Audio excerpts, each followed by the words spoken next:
In the 1920s, young women across America were given what seemed like the dream job: painting watch dials with a magical glowing paint. At night, their dresses sparkled, their hair shimmered, and even their teeth glowed in the dark. But within a few years, those same women began losing their teeth, breaking their bones, and glowing from the inside while still alive. This is the haunting story of the Radium Girls, the women who lit up the night and paid for it with their lives. It all began in 1898, when Marie Curie and her husband Pierre discovered a new element, radium. To the world, it seemed like a miracle of modern science. Radium was luminous, mysterious, and powerful. People believed it could cure illness, restore youth, and even make you more beautiful. Pharmacies sold radium tonics. Cosmetics contained tiny amounts of it. Some even brushed their teeth with radium toothpaste. Newspapers called it liquid sunshine. But behind the fascination, scientists like the Curies knew the truth. Radium was dangerous. Prolonged exposure burned the skin, destroyed eyesight, and could even kill. Still, companies didn't see poison. They saw profit.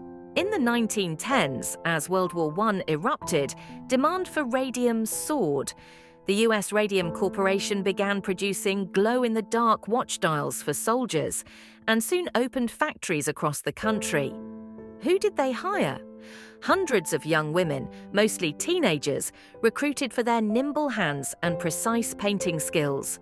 The job paid well, 3 times more than other factory work, and it was considered prestigious. For poor families, it was the elite job. The women were told the paint was harmless. In fact, managers even said radium would put roses in their cheeks. To paint the tiny numbers, workers were instructed to use the lip dip technique, placing the brush between their lips to create a fine point before dipping it back into the glowing paint. With every number they painted, they swallowed a small dose of radium. By the end of their shifts, their skin, their hair, even their dresses glowed faintly in the dark. People began calling them the Ghost Girls. For a time, it all seemed glamorous, but slowly, the nightmare began. The first signs were small: a toothache here, a stiff joint there. But soon women's teeth began falling out. Their gums bled constantly, their bones fractured without reason, and in the most horrifying cases, their jaws literally crumbled inside their mouths. One of the first victims was Amelia Molly Maggia. She started with a simple toothache.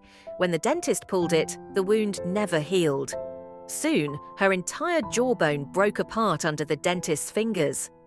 By 1922, at just 24 years old, she was dead.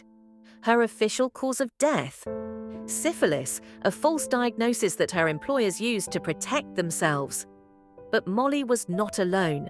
Dozens of women were collapsing with the same terrifying symptoms. X-rays later revealed their bones were literally honeycombed with holes. Their bodies glowed faintly from within, as if they had swallowed starlight.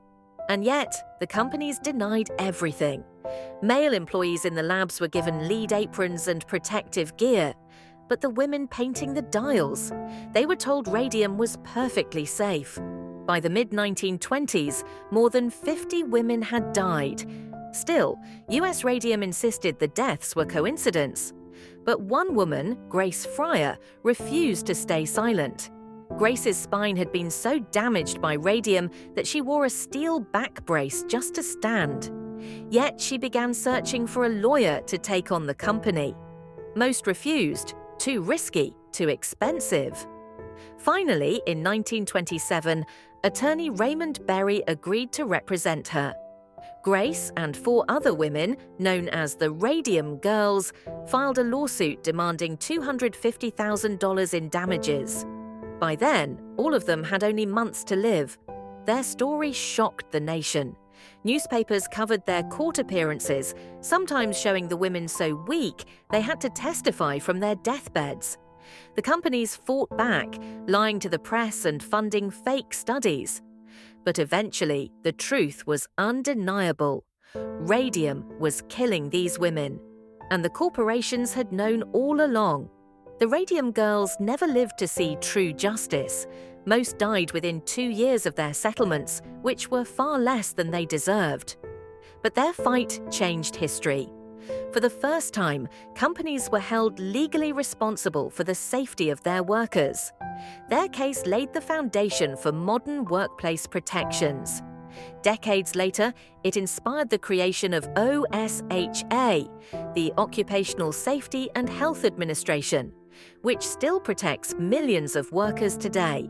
The production of radium watches continued into the 1960s, but under stricter safety rules.